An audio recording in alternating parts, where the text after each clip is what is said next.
বিশ্বাসী বেজির গল্প। বহুকাল আগে এক গ্রামে দেবশর্মা নামে এক ব্রাহ্মণ বাস করত। তারা ছিল এত গরিব যে তাদের দিন চলত ভিক্ষে করে। কিন্তু যেদিন ভিক্ষে মিলত না সেদিন ব্রাহ্মণীকে উপোস করে কাটাতে হতো। কিছুদিন পরে ব্রাহ্মণী একটি সন্তান প্রসব করল। সেদিন রাত্রে কোথা থেকে একটা মেয়ে বেজি এসে হাজির হলো এবং তাদের বাড়িতে আশ্রয় নিল। কিন্তু সেই রাত্রেই একটা বাচ্চা বেজির জন্ম দিয়ে মা বেজিটি মারা গেল। মাতৃহীন শিশুটিকে দেখে ব্রাহ্মণীর খুব মায়া হলো। তারা তাকে নিজের সন্তানের মতো স্নেহ আদর যত্ন করে ভালোবাসা দিয়ে লালন পালন করতে লাগলো। কিন্তু বাচ্চা বেজিটিকে একটা বন্যপশু মনে করে সর্বদা নিজেদের সন্তানকে সেটির থেকে দূরে সরিয়ে রাখার চেষ্টা করত আর সর্বদা ভয়ে ভয়ে থাকত পাছে বেজিটি শিশুটিকে আঁচড়ে কামড়ে দেয়। একদিন ব্রাহ্মণী গেল পাশের একটা পুকুরে জল আনতে। যাওয়ার আগে ব্রাহ্মণকে বলে গেল, বুঝলে, আমি জল আনতে যাচ্ছি, তুমি খোকার দিকে একটু লক্ষ্য রেখো। কিছুক্ষণ অপেক্ষা করার পর ব্রাহ্মণী ফিরছে না দেখে ব্রাহ্মণ ভিক্ষায় বেরিয়ে পড়ল। এদিকে ব্রাহ্মণী পুকুর ঘাটে গিয়ে পাড়ার অন্যান্য মহিলাদের সঙ্গে খোশ গল্পে মেতে উঠল। ভুলেই গেল তার শিশু সন্তানটির কথা। অনেকক্ষণ পরে যখন সে ফিরে এলো তখন অনেক দেরি হয়ে গেছে। এর মধ্যে ব্রাহ্মণীর অনুপস্থিতিতে ভয়ঙ্কর বিপজ্জনক একটি ঘটনা ঘটে গিয়েছিল।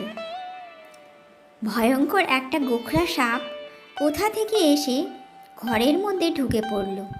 শিশুটি যেখানে ঘুমোচ্ছিল সেখানে একে বেঁকে চলে এলো সাপটি আর ছোবল দেওয়ার জন্য ফনা তুলে দুলতে লাগলো ডায়ে বায়ে। বেজি আর সাপ চিরকালের শত্রু। যে মুহূর্তে বেজিটি গোখরোর উপস্থিতি অনুভব করতে পারল সে ছুটে গেল সেখানে আর চোখের নিমেষে ঝাঁপিয়ে পড়ল তার শত্রুর ওপর। কিছুক্ষণ দুজনের মধ্যে ভীষণ যুদ্ধের পরে বেজিটি তার দাঁত আর নখ দিয়ে সাপটিকে টুকরো টুকরো করে ছিঁড়ে ফেলল। রক্তে মাখামাখি হয়ে গেল তার সারা শরীর।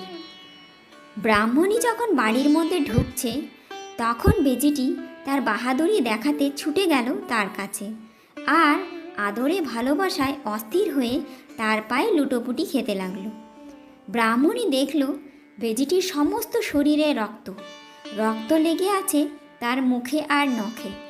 ব্রাহ্মণীর মাথায় যেন বিনা মেঘে বজ্রপাত হলো। সে ভাবল, কি ভয়ঙ্কর নিয়তি, এই বুনো জন্তুটা শেষ পর্যন্ত আমার শিশুটিকে হত্যা করেছে। কি ভীষণ অকৃতজ্ঞ। সে শোকে অধীর হয়ে উচ্চ স্বরে কাঁদতে লাগলো। এরপর অসহ্য রাগে আর ভয়ঙ্কর আক্রোশে জল ভরা কলসিটা আঁচড়ে ফেলল বেজিটার মাথায়। সঙ্গে সঙ্গে বেজিটি মারা গেল। এরপর ব্রাহ্মণী উন্মাদের মতো দিশাহারা হয়ে ছুটে গেল ঘরে এবং অবাক হয়ে দেখল শিশুটি নির্বিঘ্নে মহাশান্তিতে ঘুমিয়ে রয়েছে আর তার পাশেই পড়ে আছে খণ্ড বিখণ্ড একটি গোখরো সাপের মৃত শরীর।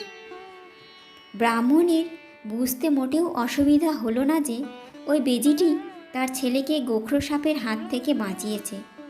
নিজ কৃতকর্মের জন্য ব্রাহ্মণী কপাল চাপড়ে কাঁদতে কাঁদতে নিজের মনে বলতে লাগলো, আমি কি করলাম, না জেনে না বুঝে এমন একটা উপকারী বন্ধুকে মেরে ফেললাম।